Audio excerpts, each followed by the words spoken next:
Welcome back. Today I was reviewing a script where the protagonist never raises his voice, never sends a single threatening message, and never once breaks a law. What he does instead is far more precise. He lets the woman who erased him from her table discover, too late, that he had quietly acquired the building it sat in. You're watching His Eternal Diary. The smell hit him first. Truffle oil and aged parmesan, and the particular kind of candlelight that restaurants like Maison Vert used specifically to make money look like warmth. Ethan Cole stood at the entrance of the private dining room on the 4th floor, the one that required a separate reservation, a separate elevator, and if you were the kind of person who cared about such things, a separate identity. And he breathed in through his nose slowly. The way a man breathes when he is deciding something. Not panicking, not grieving. Deciding. The room held 14 people. He had arranged 11 of the reservations himself. He knew the sommelier's name, Didier, because he had called ahead 3 weeks ago to specify that the 2017 Chateau Pichon Baron should be opened 45 minutes before service, not 30 once, because Vanessa's business contact from Lyon preferred his Bordeaux with adequate breathing room, and details like that were the kind of thing Ethan noticed, had always noticed, the kind of thing that made people like Vanessa possible. There was a seat at the head of the long table. Oak, upholstered in dark navy linen, positioned where the light from the window hit the table at a particular angle, so that whoever sat there appeared, to the rest of the room, to be glowing faintly. Ethan had requested that specific placement from the event coordinator, a woman named Britta, who remembered him as the quiet one who always tipped in cash and got everything right. He had selected that seat for himself, not out of vanity, out of purpose. The Lyon contact, Sébastien Moreau, as a logistics magnate with regional distribution rights across 6 European countries, needed to be seated across from someone with the technical knowledge to discuss the infrastructure side of the Hartwell Group's proposed expansion. Ethan was that someone. He had been that someone for 4 years running. He had the models, the projections, the forensic breakdowns of Hartwell's supply chain that Moreau's team had specifically requested. He was also, as it turned out, standing at the entrance of the room rather than sitting in his seat, because his seat was occupied. Marcus Hale leaned back in the navy-upholstered chair, like a man who had been told the chair was his. What, he was wearing a jacket that cost more than Ethan's first car, and laughing at something Sébastien Moreau had just said, with the particular laugh of a man who has learned how to laugh at things he doesn't understand. He had a drink in his hand. The 2017 Pichon Baron, Ethan noticed. The bottle Ethan had specified.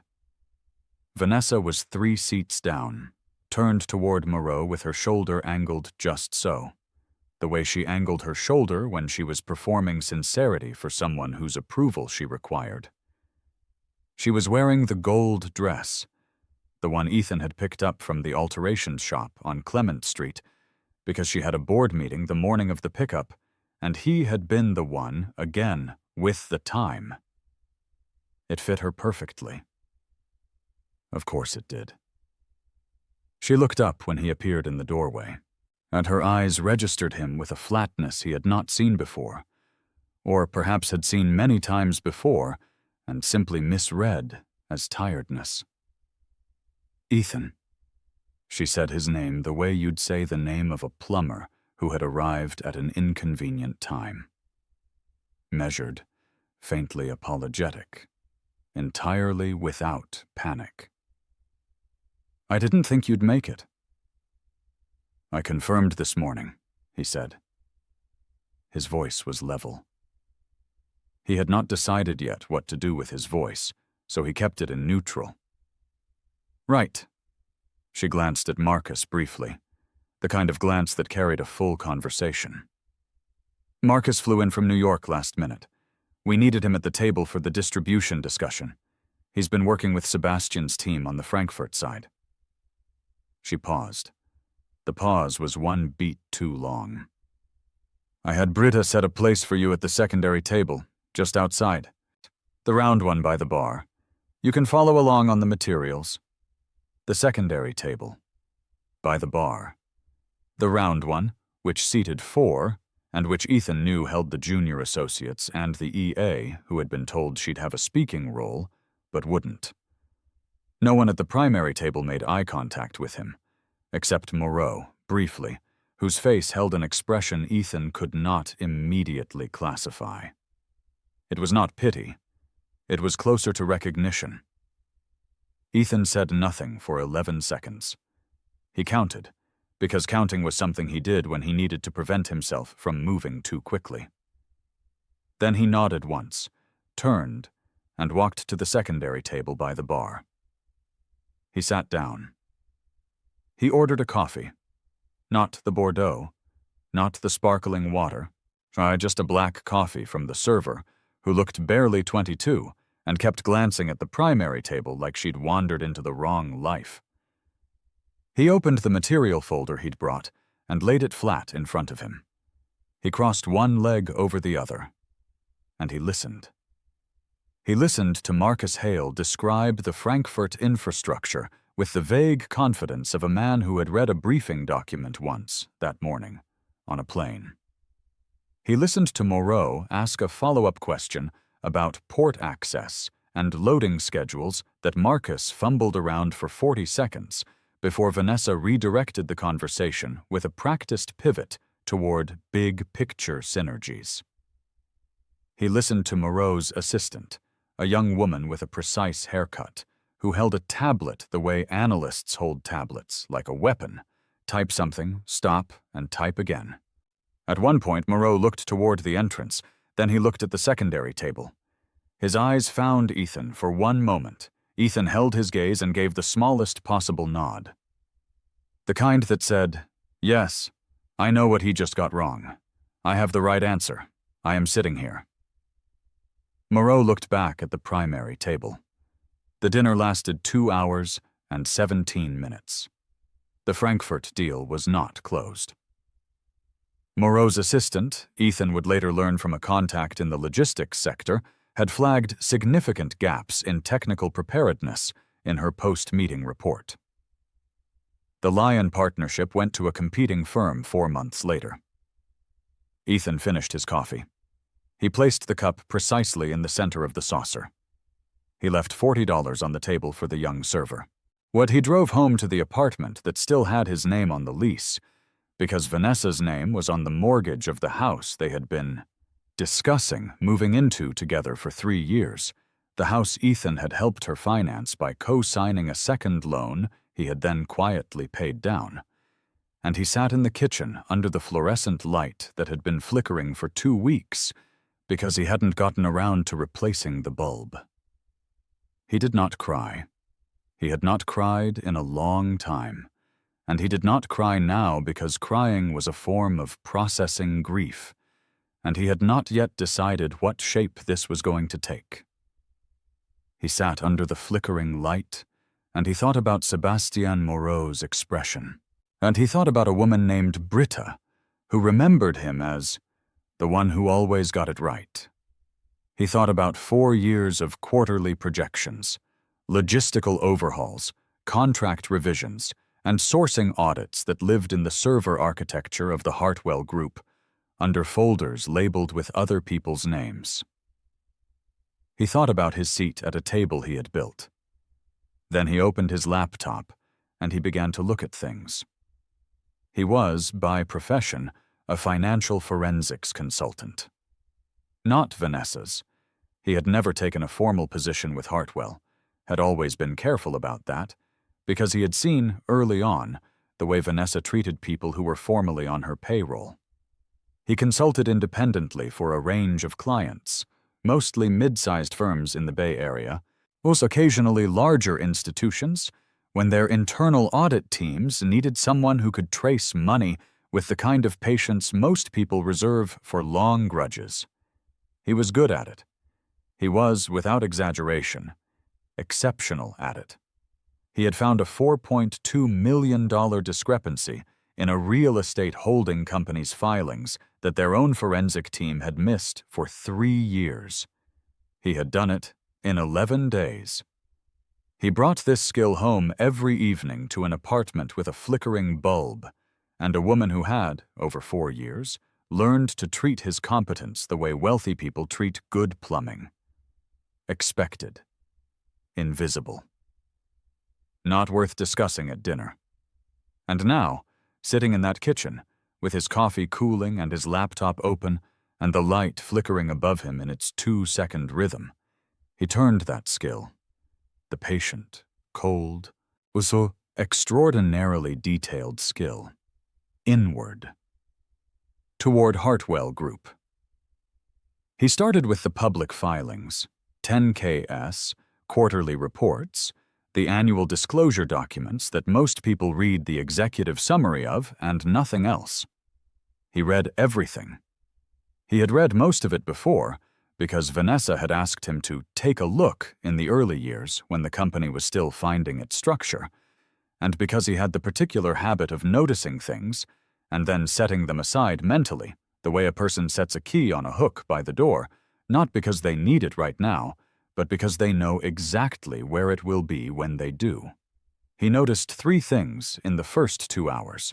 But the first was a discrepancy in the 2021 fiscal year filings between reported revenue from the Hong Kong subsidiary and the figure that appeared in the intercompany transfer records he had access to through an old consulting arrangement with Hartwell's prior CFO, a man named Gerard, who had left the company 18 months ago under circumstances that Vanessa described as a cultural misalignment, but which Ethan, now, was beginning to reframe. The second was a legal structure around Hartwell's real estate holdings, specifically 3 commercial properties in the East Bay that had been reorganized in 2022 through a series of LLCs whose registered agents led back, through 2 layers of corporate nesting, to a personal holding company that was not Hartwell Group. The holding company's name was Ardent Pacific Holdings. Ethan had never heard of it. The third thing he noticed was that his own name appeared in the metadata of 14 internal Hartwell documents as the originating author in documents that had been subsequently attributed to Vanessa's then Chief Strategy Officer in the version that was filed with the board. The documents were supply chain restructuring proposals that had saved the company, by Ethan's own calculation, approximately $2.8 million annually. He noted all 3 things in a new document.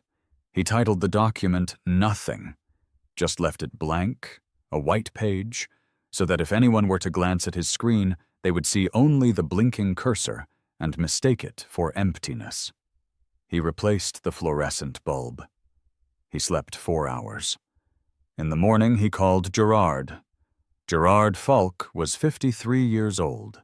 It lived in Marin County, in a house he had bought at the peak of his corporate career, and was slowly selling off in increments. First the second car, then the boat, then a piece of art he had never really understood but had bought, because a woman he was trying to impress had nodded at it.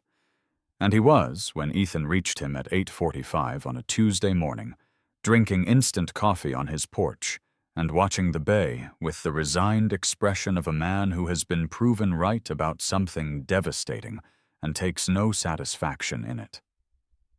"I figured you'd call eventually," Gerard said. He didn't ask why. "Tell me about Ardent Pacific," Ethan said. There was a pause. On the porch, across the bay, a foghorn sounded twice. "I didn't set it up," Gerard said. "I found it, and that's why I'm in Marin watching seagulls instead of in a downtown office watching someone else's money." Another pause. "What do you know?" "Enough to ask the right questions," Ethan said. "Tell me what I don't know." Gerard told him. It took 40 minutes and 3 interruptions where Gerard had to put the phone down and walk away from whatever window he was afraid of speaking near. And by the end of it, Ethan had a picture that was not yet complete, but was complete enough to understand its shape. Ardent Pacific Holdings had been established in 2019, 2 years into Vanessa's tenure as CEO of Hartwell Group. Its beneficial owner, not the registered agent, the actual beneficial owner, was a trust that had been set up in Nevada under a name Ethan did not immediately recognize, the Crane Meridian Trust. Nevada trusts were legal.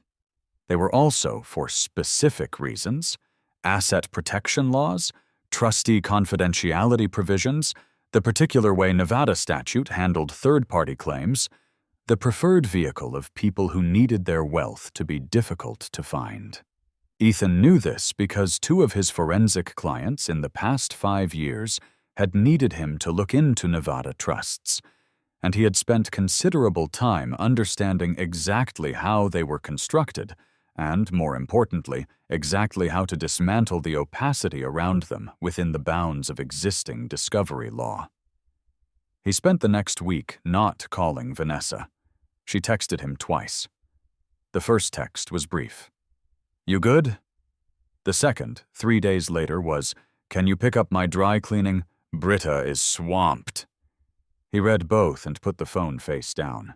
And he called a corporate attorney he had worked with on a prior engagement, a woman named Petra Chen, who practiced out of a glass-walled office in the financial district and who had, on 3 separate occasions, told Ethan that he thought like a lawyer without the liability of one, which she meant as a high compliment. "I need to understand the marital property implications of assets held in a Nevada trust when the beneficial owner of that trust is a spouse," Ethan said, without preamble, when Petra picked up. There was a pause. "Are we doing a hypothetical?" Petra said. "Or are we doing a consult?"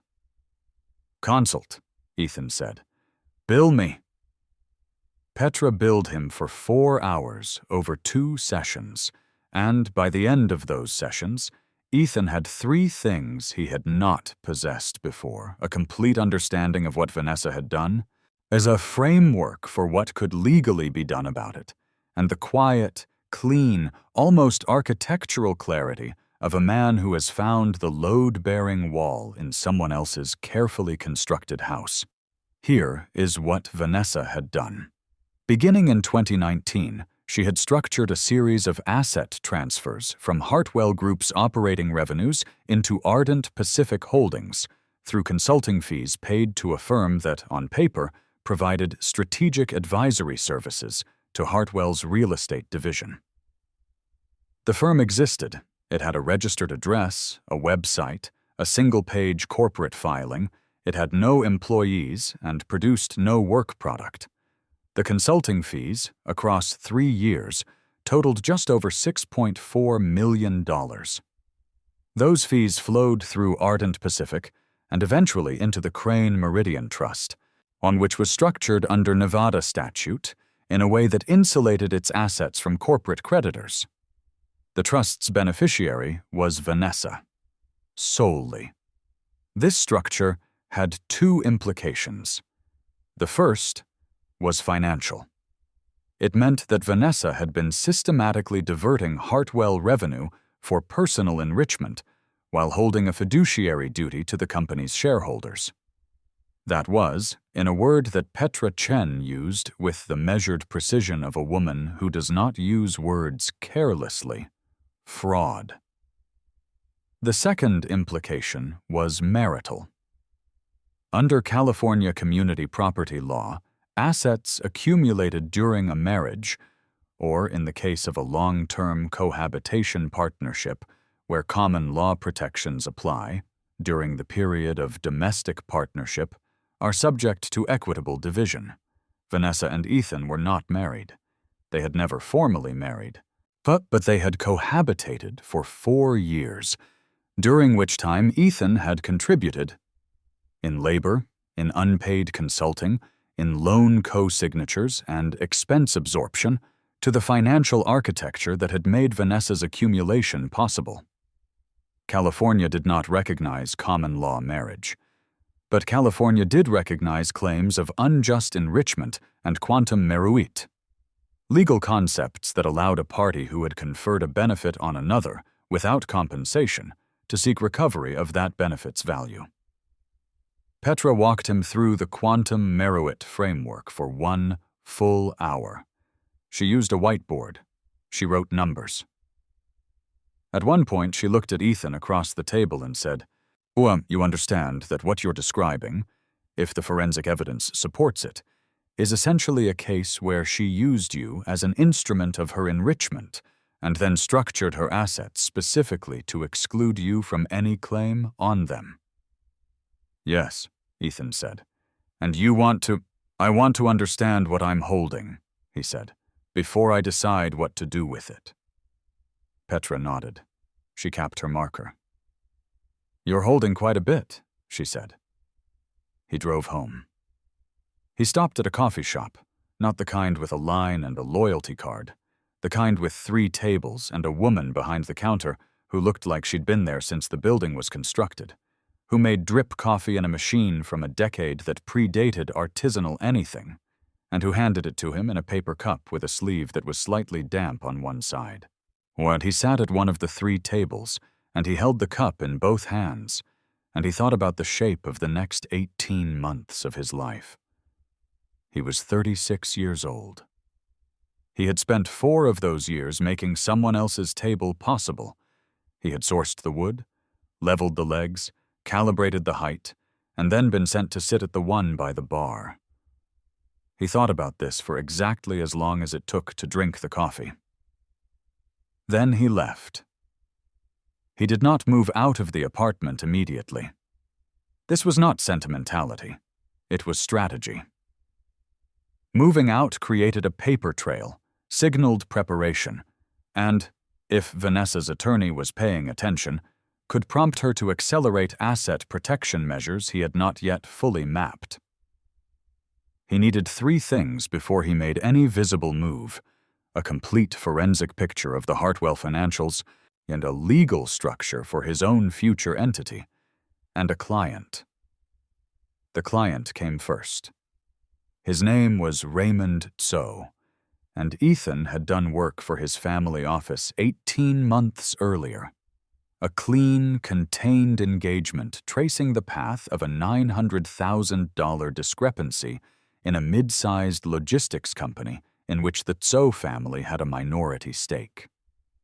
Ethan had found the discrepancy in 7 days, traced it to a VP of operations who had been running a parallel invoicing scheme for 22 months, and delivered a report that was precise enough to support a successful civil recovery action. Raymond had thanked him with a wire transfer and a handshake, and at the end of the meeting said, "If you ever want to do this at scale, call me." Ethan called him. They met at a hotel bar in the financial district. Not the hotel's main bar, was the quieter one off the lobby that business people used when they needed to have conversations that the main bar was too bright for. Raymond was 51, compact, dressed in a way that communicated wealth through absence of effort, rather than presence of display. He ordered sparkling water. He listened to Ethan with the particular stillness of a man whose money was old enough that he no longer needed to perform his attention. "I'm setting up an independent forensic and asset intelligence firm," Ethan said. "I have a specific engagement I want to bring to you as a first client, and I want to discuss a potential capital structure if you're interested in co-founding." "What's the engagement?" Raymond said. Ethan described the Hartwell situation. Not all of it. Not the personal dimension, not the dinner, and not the seat. Just the forensic architecture. The diverted revenue. The Nevada Trust. The Shell advisory structure. Raymond was quiet for a moment. "Hartwell Group is publicly traded," he said. "It is," Ethan said. "Its institutional shareholders have standing to bring a derivative action for breach of fiduciary duty. He paused. I know 3 of them. Raymond looked at him. You've already made the calls. I've had the conversations, Ethan said. Nothing formal. Nothing that creates a paper trail until we're structured and ready. He picked up his coffee. The cup was from the bar, ceramic, thick-walled, the kind that keeps the heat in without burning your hand. I need 6 months to build the complete picture. I need a structure that lets me operate with independence.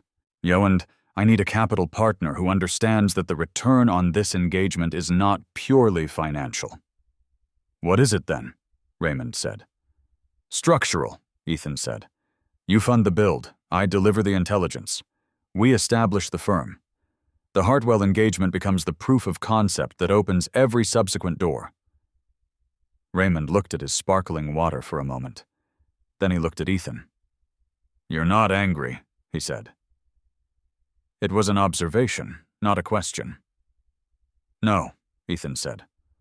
Most people who've been done what's been done to you are angry. Most people, Ethan said, are not very good at what I do. Raymond picked up his glass. He didn't say anything for 30 seconds. Then, send me the structural proposal by Friday. I'll have my attorney review it over the weekend. Ethan sent it Thursday evening. Raymond's attorney called back Saturday morning with 3 questions. Ethan answered all 3 in an email. By Monday, Raymond had signed the co-founder agreement for what became. After Ethan spent one evening choosing the name with the same care he brought to everything that was going to last. Axiom Intelligence Partners. It was a clean name. Sharp and angular and difficult to misdirect. It said nothing about its origin and everything about its intent. Ethan set up the Delaware C Corp, established a California operating entity, appointed Petra Chen as outside counsel, and opened a business bank account with a starting balance that was, for the first time in 4 years, not tangled up in anyone else's life. He still had not moved out of the apartment.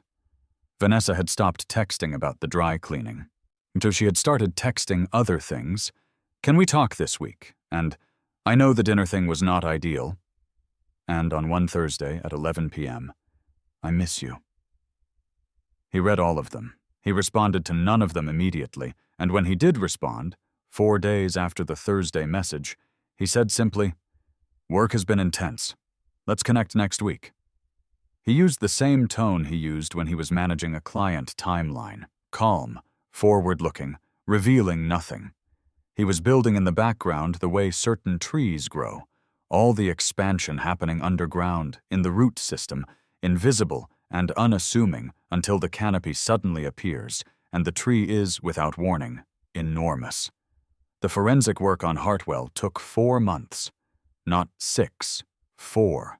So, because Ethan was very good, and because he had 5 years of context that no outside forensic team would have had, context that let him skip steps and move directly to the pressure points. He built the evidence architecture the way he built everything, in layers. The bottom layer was the documentary record, financial filings, LLC registrations, wire transfer records obtained through proper legal channels via a civil subpoena process Petra had quietly initiated. The middle layer was the analytical work, the pattern recognition, the modeling, the timeline reconstruction that showed how the diversion had been structured and maintained. The top layer was what Ethan called the clarity document, a 38-page report formatted in the precise and unemotional language of forensic analysis, one that described what had happened in terms specific enough to support every legal action available to every relevant party. It was, in the quiet estimation of the 3 institutional shareholders who received a summary version, the cleanest piece of forensic intelligence they had seen in 5 years. In the 5th month, Ethan moved out of the apartment. He had found a place in the Dog Patch neighborhood. Industrial conversion, high ceilings, the kind of windows that let in the particular gray-gold light of San Francisco's morning hours, and a kitchen with a new LED fixture that did not flicker. He packed what was his. It was less than he expected. 4 years, and most of what he'd accumulated was either intangible, knowledge, skill, it's an almost cellular understanding of how money hides, or had been absorbed into a life that was structurally Vanessa's. He didn't fight over the furniture. He took his books, his equipment, his files, his suits, and a cast-iron pan he'd owned since before he met her. He left on a Tuesday. Vanessa was at the office. He sent her a text that said, "I've moved out. I'll handle the lease transfer. Take care."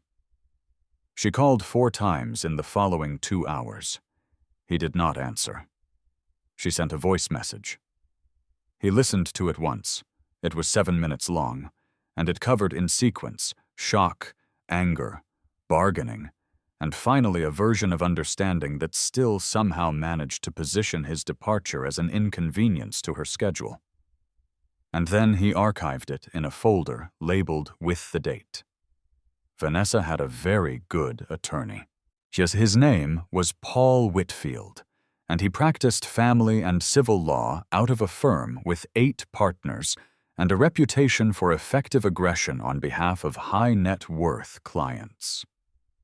He sent a letter to Ethan's address, the new one, which he had gotten from the lease transfer documents, outlining Vanessa's position on the end of the cohabitation, which was, there was nothing to divide because there had been no formal agreement, and Ethan's contributions to her professional and financial life were matters of personal generosity that created no legal claim. Ethan forwarded the letter to Petra. Petra sent back 3 words. "Perfect, let's go." The quantum meruit claim was filed in San Francisco Superior Court 6 days later. It was accompanied by a forensic exhibit package that detailed, with source-cited precision, as the specific dollar value of the unpaid consulting work Ethan had contributed to Hartwell Group over 4 years, the supply chain restructuring models, which Petra's valuation expert estimated at $1.1 million in consulting market value, the financing facilitation, including the loan co-signature, which had allowed Vanessa to access a rate structure worth approximately $340,000 in interest savings over the life of the loan.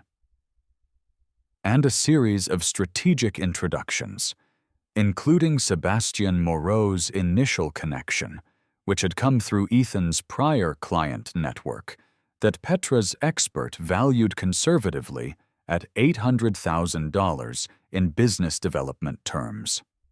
Total claimed amount, $2.4 million. Plus legal fees, plus interest. On the same day, a derivative action was filed in Delaware Chancery Court on behalf of 3 institutional shareholders of Hartwell Group.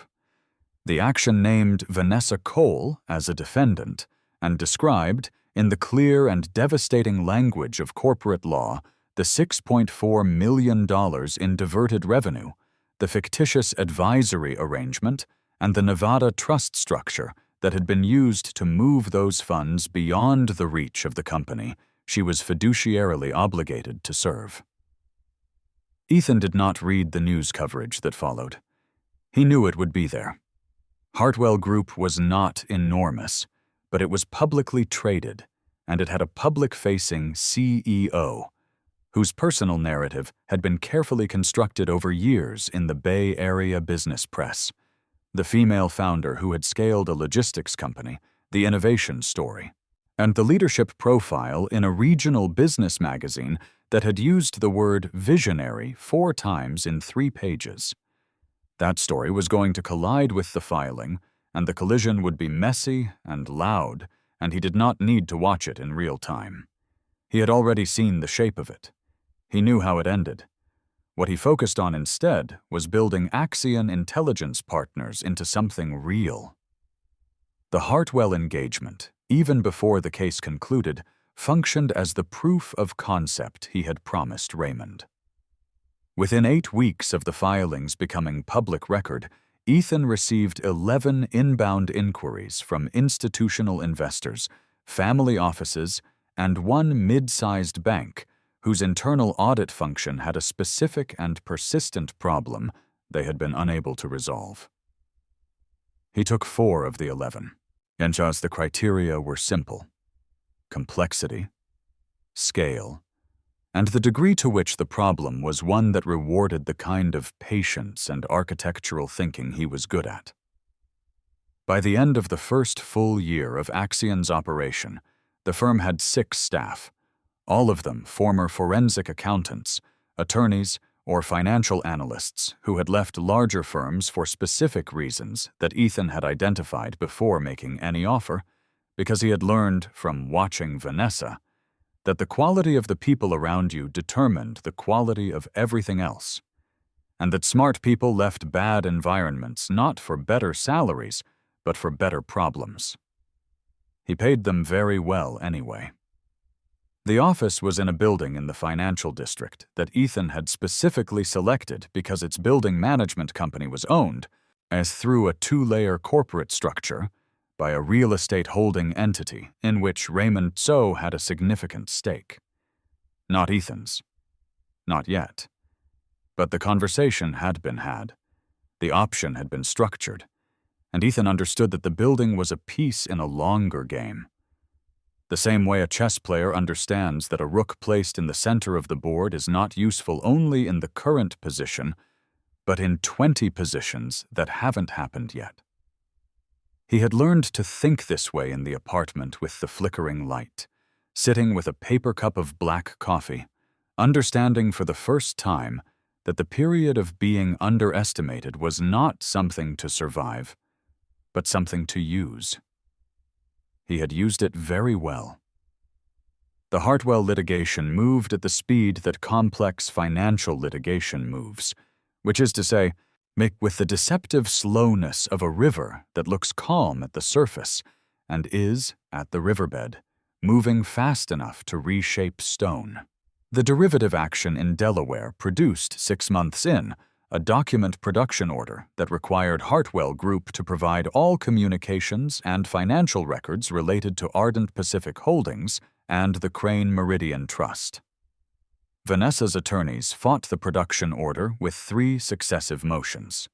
They lost all 3. The documents came out. The documents were, to put it in the language Petra used in a call with Ethan on the evening they arrived, comprehensive. They documented not only the $6.4 million diversion, but an additional $1.1 million in payments that had not appeared in Ethan's initial forensic model. Funds funneled through a separate mechanism involving a series of vendor credits that had been structured to look like pricing adjustments in the company's logistics contracts. Ethan had missed those. His model caught them when the new production materials made the pattern visible.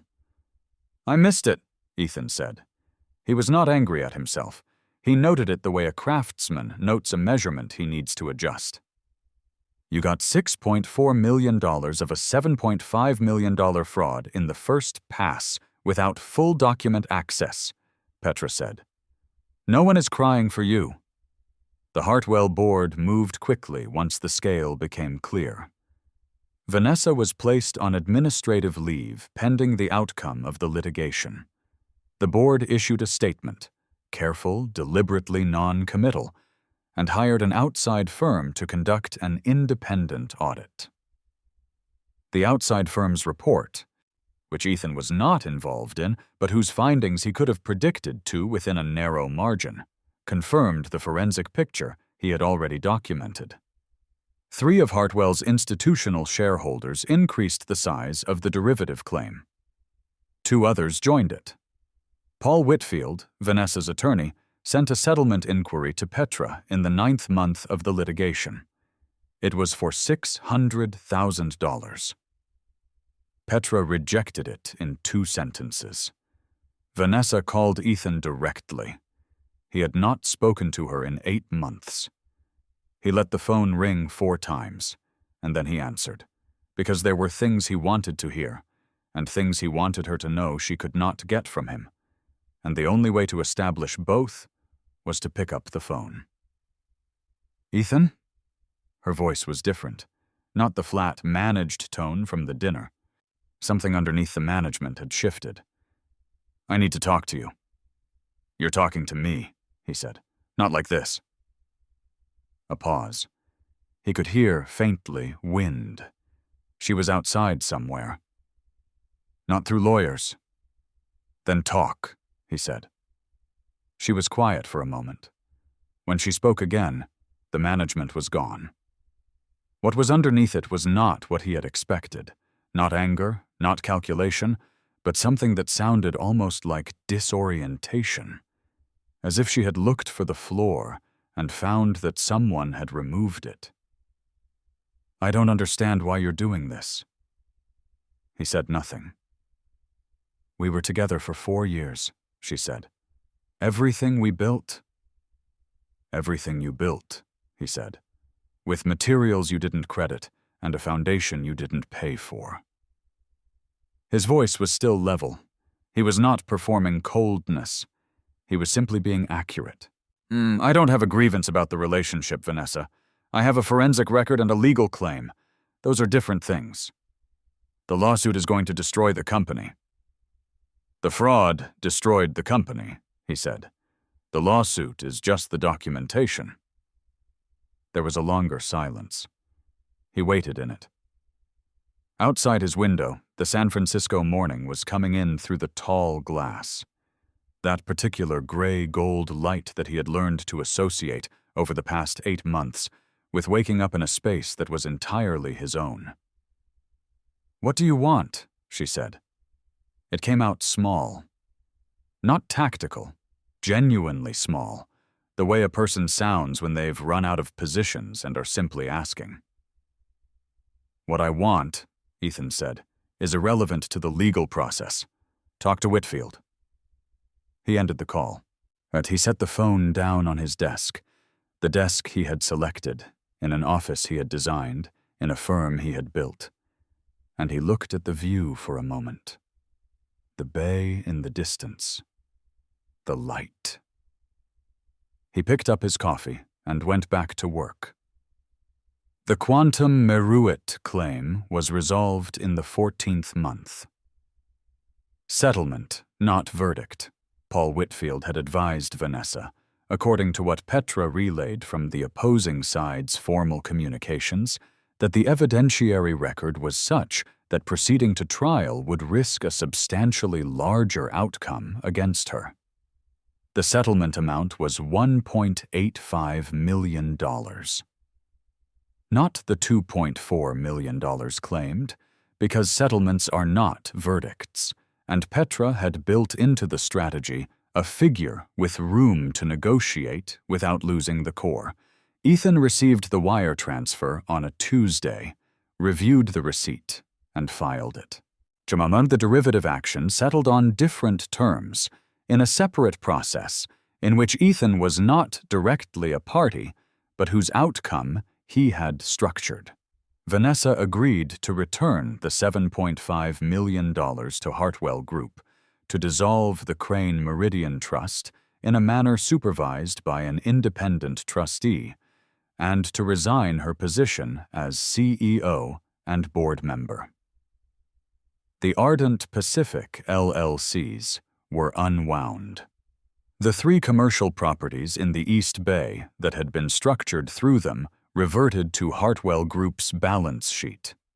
She was also, per the terms of a regulatory referral that accompanied the settlement, the subject of an SEC investigation into potential securities fraud related to the misrepresentation of Hartwell's financials during the period of the diversion. That investigation moved slowly. Federal investigations always do. But Ethan did not follow it closely. He had done what he needed to do within the structures that were available to him. What happened in the federal process was not something he could control, and not something he intended to wait on. He had other things to do. In the 16th month after the dinner at Maison Vert, Axiom Intelligence Partners closed its first institutional mandate. A retainer with a family office in Houston that needed ongoing forensic intelligence support for its private equity portfolio.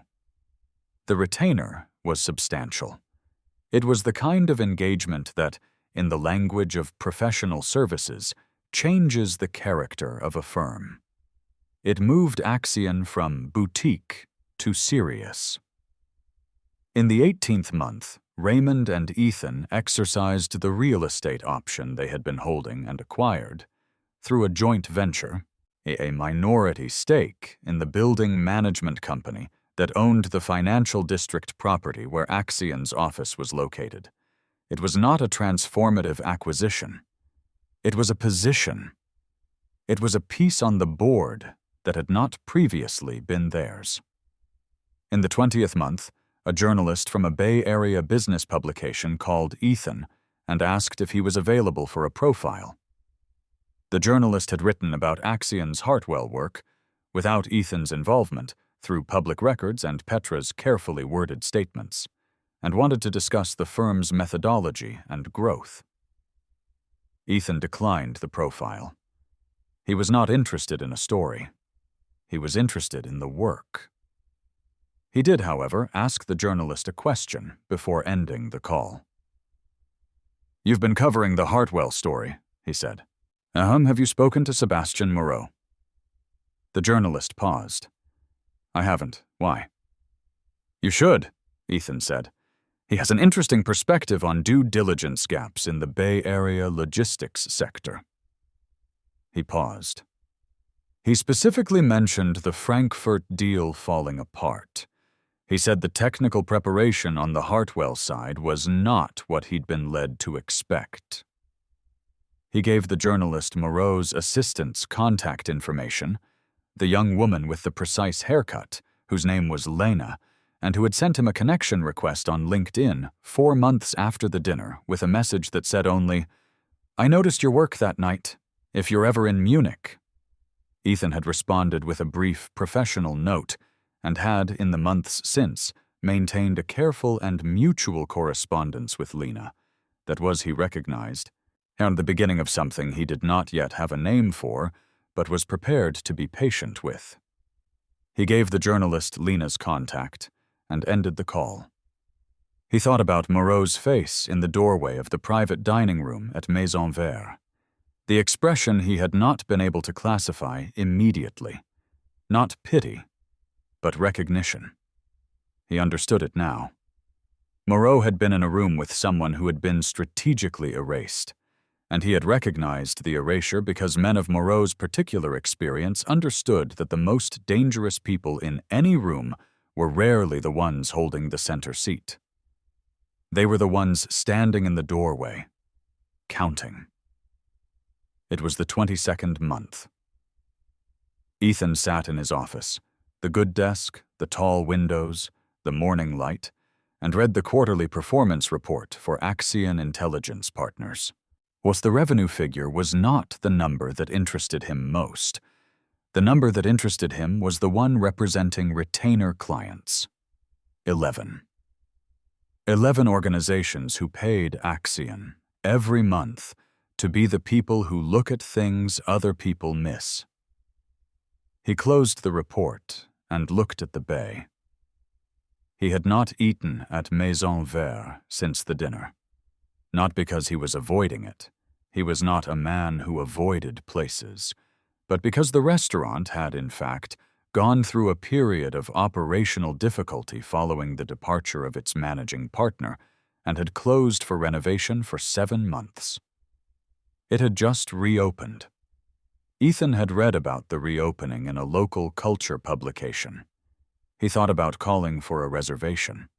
He thought about it for approximately 30 seconds. Then he picked up his phone and called Lena instead. Well, she was in Munich, where it was late, and she answered on the second ring with the tone of a person who had been awake. "I have a meeting in Frankfurt in 3 weeks," he said, without preamble. "I'll be in Germany for 4 days." "You're asking me something," she said. It was not a question. "I'm telling you my schedule," he said. There was a brief silence, and then a sound that was not quite a laugh, but was adjacent to one, precise and dry and without any performance in it. "I'll clear Thursday," she said. He said goodnight and ended the call. He set the phone down. He looked at the bay for another moment.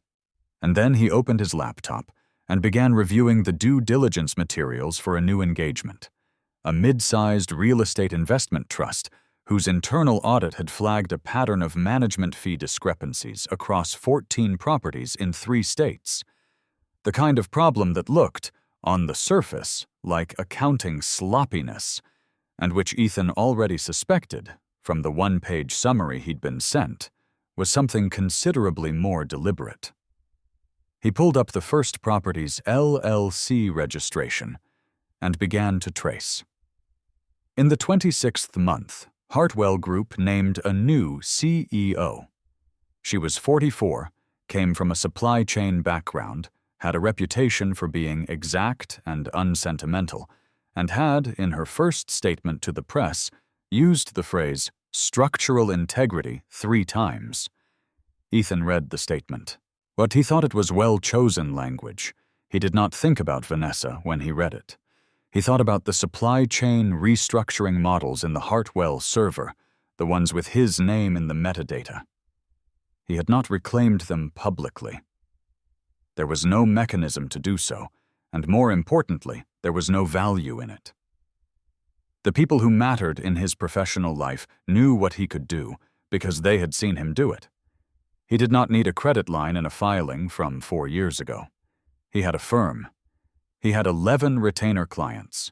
He had a real estate stake and a capital partner and an office with tall windows and a desk that was entirely his. He had, in other words, built the table.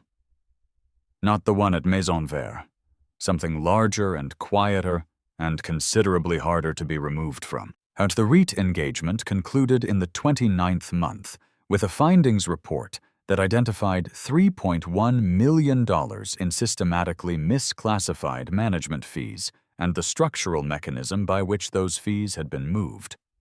A remarkably sophisticated one, Ethan acknowledged, in the report's executive summary, which he meant purely as a technical observation. The REIT's board acted on the findings within 2 weeks. 2 executives resigned.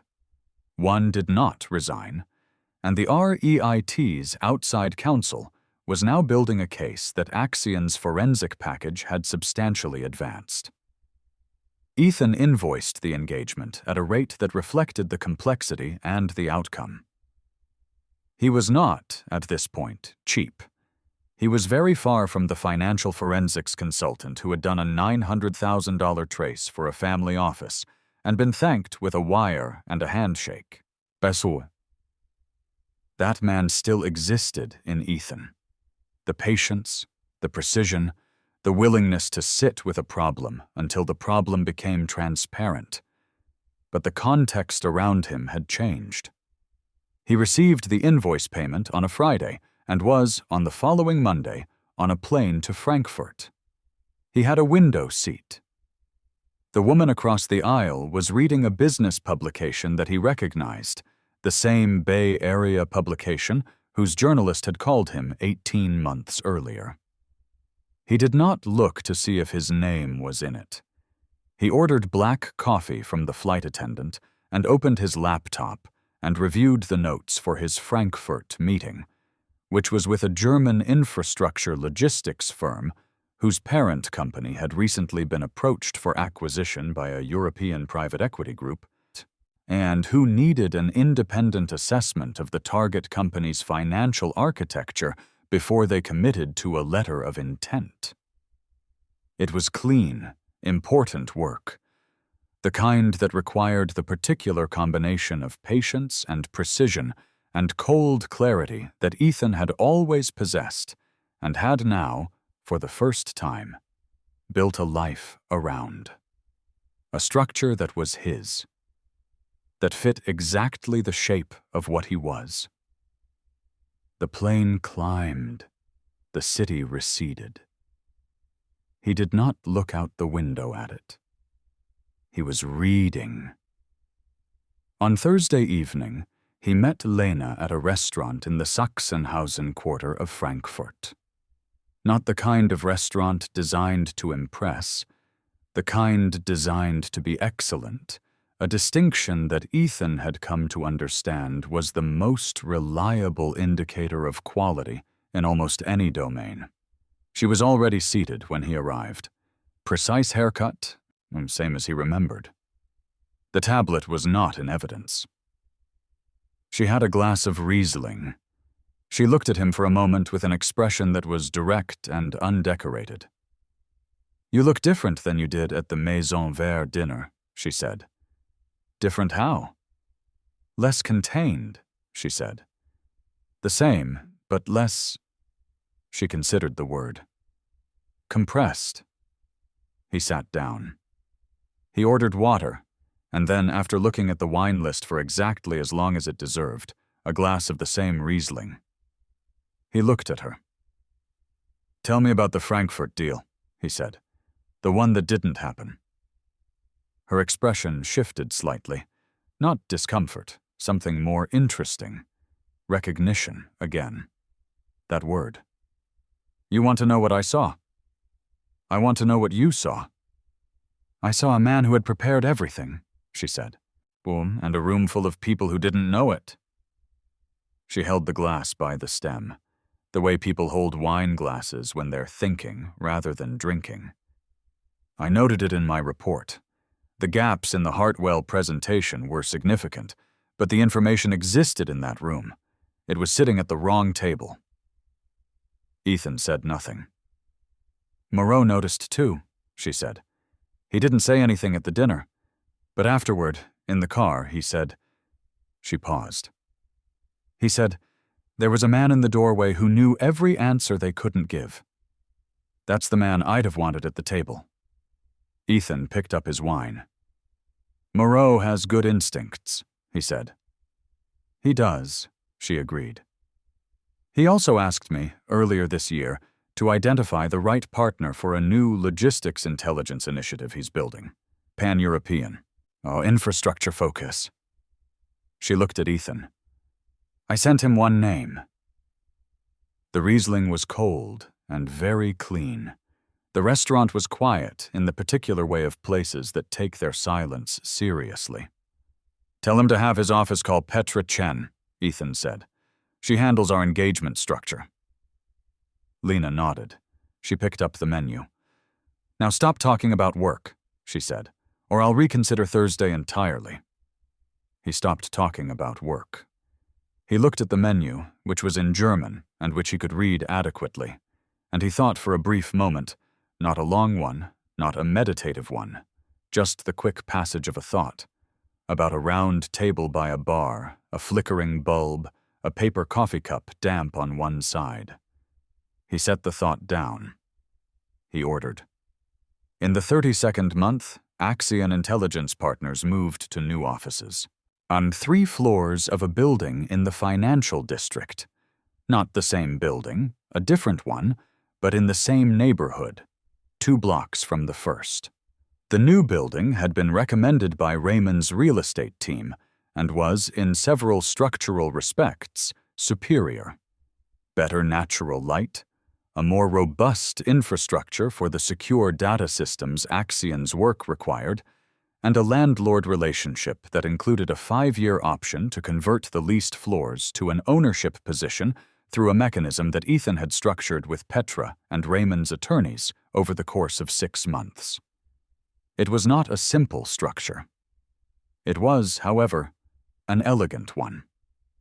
The kind of thing that, when you understood it fully, made the person who had built it seem, in retrospect, to have been thinking far ahead of where everyone else was looking. On the day of the move, Ethan was the first person in the new space. He arrived at 6:40 in the morning, before the moving team, before the staff, before even the building manager who had offered to meet him. He stood in the main floor. Empty, light coming in through the east-facing windows in that specific morning quality that he had come to think of as the city's best hour. And he looked at the space. He thought about what he wanted in it. Not the furniture. That had been decided. The character. The quality of work that would happen here. He walked to the window and looked at the street below. And he thought about the first morning in the dog patch apartment, sitting under new light, with a fresh document open and a name for a company that didn't yet exist.